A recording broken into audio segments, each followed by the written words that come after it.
Hi, good day, everyone. You're welcome to my channel. Okay, so we're starting an interesting series of discussions on research writing 101. I'll try to be as simple and as plain as possible.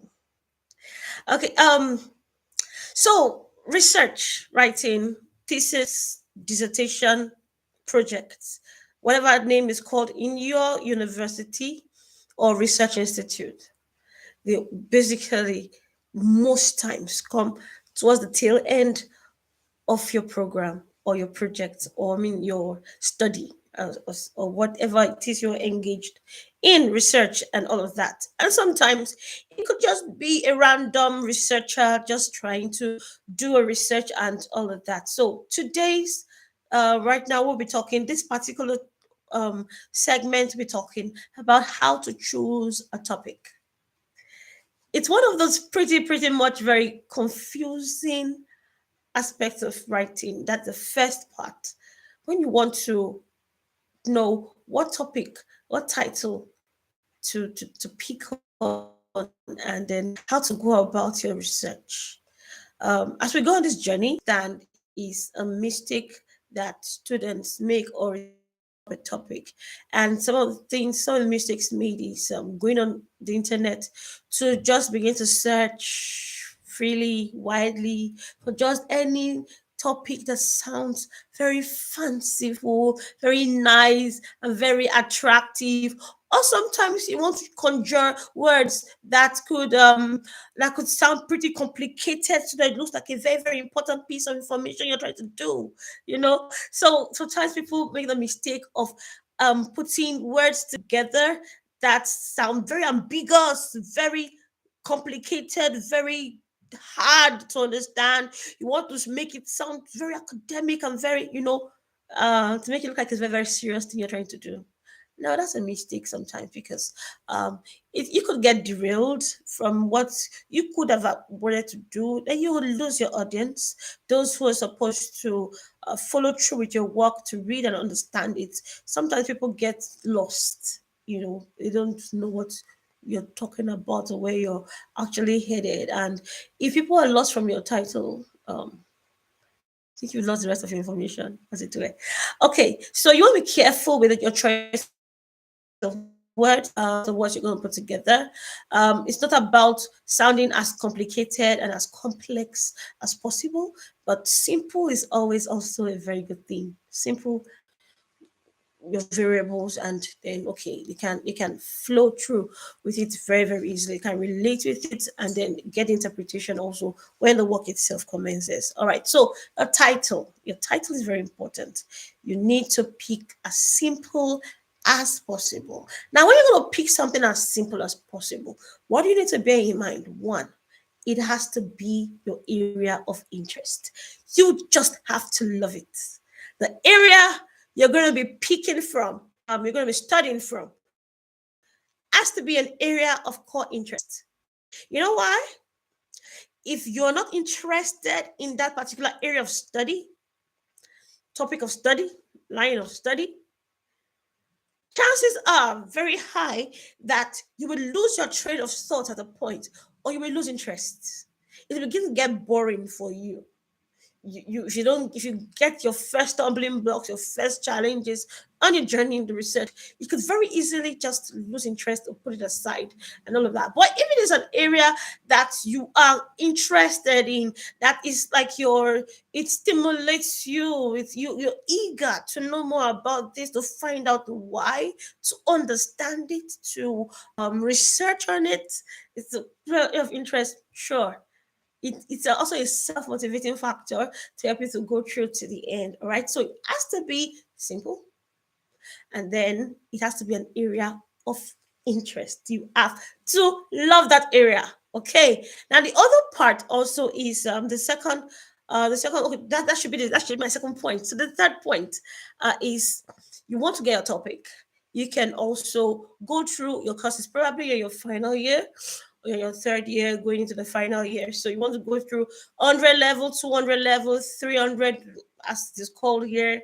You want to go through the first year, second year, third year, fourth year of your course, depending on how many years your research, maybe months, but go through what you've done so far in all your courses. Look through the topics that have been taught to you right from the beginning stages of your training, and then check which topic really does pull your fancy. Does that happen? Okay, pull your fancy. Yes. Okay, so you'll check through all the subjects that you have been taught in the past. What actually pulls your attention? What particular topic interests you so much? Oh, while the professor was teaching this particular topic, was you found it very interesting. It pulled your attention. That is leading to where you may want to expand your understanding on by picking that area of study in and then choosing a topic in that particular area.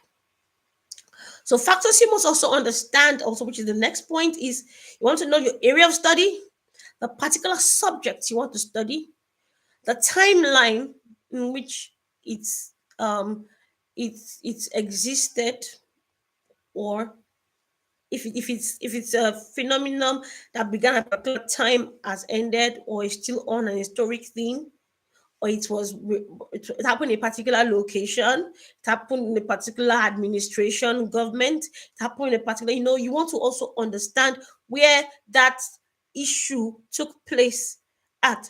If it is still an ongoing issue, or honestly, we want to understand also what that is really about too. So when you've pick a topic, you need to have a full understanding also of the ideas within the topic. So it's interesting, it's simple, make it simple, you make it something, an area that you're very much interested in. It pulls your attention. You have gone through a course you've been taught before, and then you've picked an area within that course that you really find interesting. Let's say, let me take an example. Probably it is a course within political science or public administration, maybe a student of public administration, and then you want to go through courses within like civil service administration. You look at public service in social country. You want to look at whatever intricacies happen within the public service.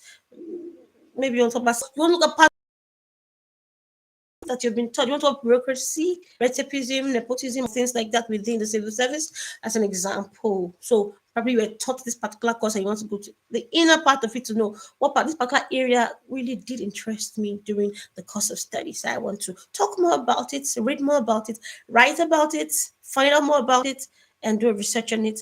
So that's also give you a direction on how to choose.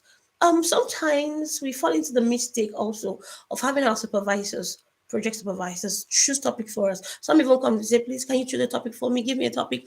And I'm like, your interest may not be my interest. We may not have the rest. And I cannot be your motivator continuously because I give you my own idea.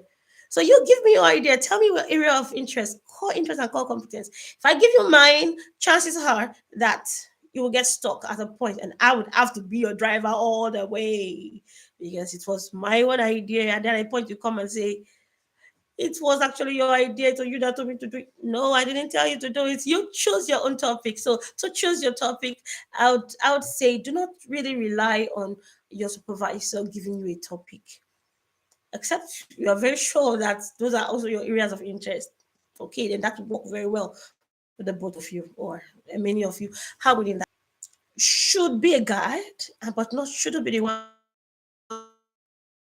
to impose topic on you. So these are things you should bear in mind when choosing a topic, area of interest. Let the topic be as simple as possible.